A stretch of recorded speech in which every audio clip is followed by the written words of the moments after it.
This is the story, the real story. Basically, you're saying you ate the animals, you know, other than the monkey. You know? But I am a friend of David knows when I shoot in the angel, I said all day with the one monkey. Yeah. Because the monkey, I have all movie I have one monkey with me. Because the monkey is strange. Love the chief.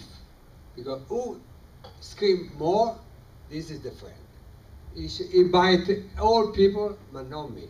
He didn't bite me. He bite you. No, he didn't bite me. Oh, well, you bite.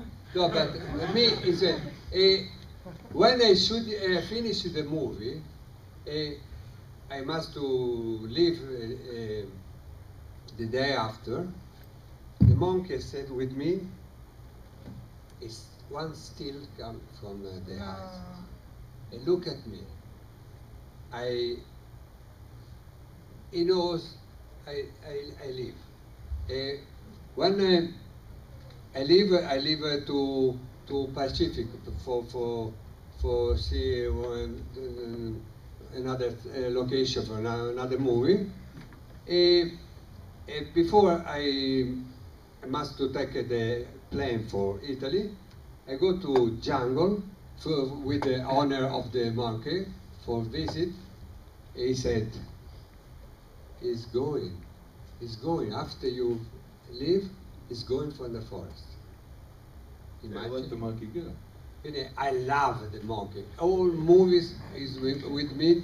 I have one monkey. I've always been confused because I always thought I was a member of PETA until I realized it didn't mean people eating tasty animals. I don't want to wax serious here, but just for a little bit, you know, you fuck with my environment, I'm gonna fuck with you. Don't fuck with the animals. Don't fuck with me. Don't fuck with anybody, because you know we all have a right to live, you know, in a compatible situation. If you're going into a country, into the Amazon, and I've been there. I haven't done a film there, but I've been there. That's a whole different ecology. It's a whole different consciousness. You have to wonder what those Indians do when they're not making a film, how much they get paid. Maybe they made some money on this film that they would have never made in their lives before. Maybe, you know, maybe it helped out their ecology. And I think Ruggero has a really bad rap in the sense that there's this rumor going around that he kills animals. I agree. That's fucking bullshit, man. And I want it to stop right now. I agree also. Bad jokes aside, I agree with you. He doesn't mutilate animals for no reason. Yes, exactly. Let's change the subject here. Art. After another... I had to say something. Anything. No, I agree with you. 30 years ago, it's changed. It's another moment. Another moment, because after the war, the people was different from now. Now, one young man look in the television, cut the Iraqi or American head, and don't do nothing. Look, one little cat with the leg. Poor. It's different now. Before, it's normal. I go to the country. The country people said, today we killed the pork. All people in the holiday. Yeah, everybody it's a change. Pig, yeah. The people live, stay with the country. Look at the die. Now the grandfather died. No, before the grandfather or one father died. The mother or the grandmother said, go to visit the body of your grandfather. Now, you must to remember when he's alive. And don't, the grandfather go along in the cemetery.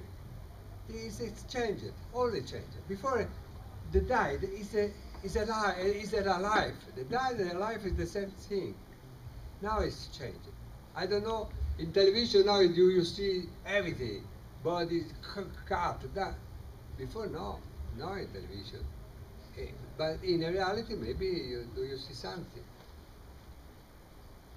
For that, I think is different. 31 years ago was all different. Completely Now, different. Completely different. I agree with you. David agrees with you. Exactly. You guys, you want to look at a Rossellini film sometime, so you get a sense of where Ruggero started. Another great film to look. Go look at Bicycle Thief. Has anybody in here seen Bicycle Thief? Okay. Oh, You want to see Bicycle Thief? You want to see some violence because of starvation? Look at Bicycle Thief. exactly. It exists. Yeah. Okay. Not only does it exist on film, but it exists in reality. And we as filmmakers have the duty, we absolutely have the duty to express that. We don't have the right to kill indiscriminately, but we need to express it. Switching gears to the romantic comedy classic House on the Edge of the Park. Yeah, we want to go. We need to.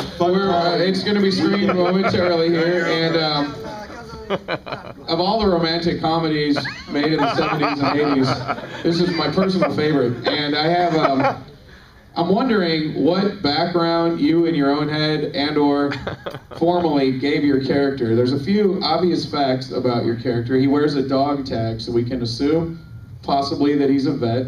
He has a close bond with his friend, played by Giovanni Lombardo Radice. But I'm wondering, David, what backstory you gave your character and how you approached that character. Well, I had the experience of doing 2 other films. I did Hitchhike and I did the Last House, earlier. For me, they were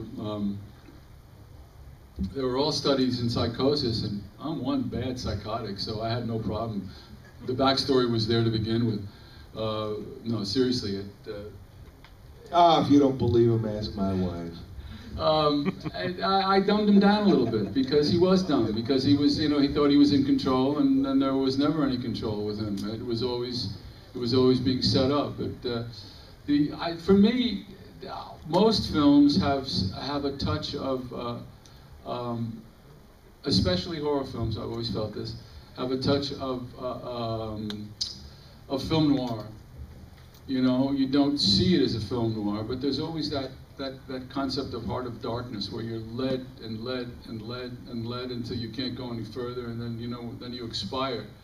So I really use that as a metaphor more than anything else. Did you find any inspiration in another character, or did you just find it within and say, "Damn it, I'm going to go for it"? Me. Well, a lot of it had to do with just Ruggero and I on the set, because there was the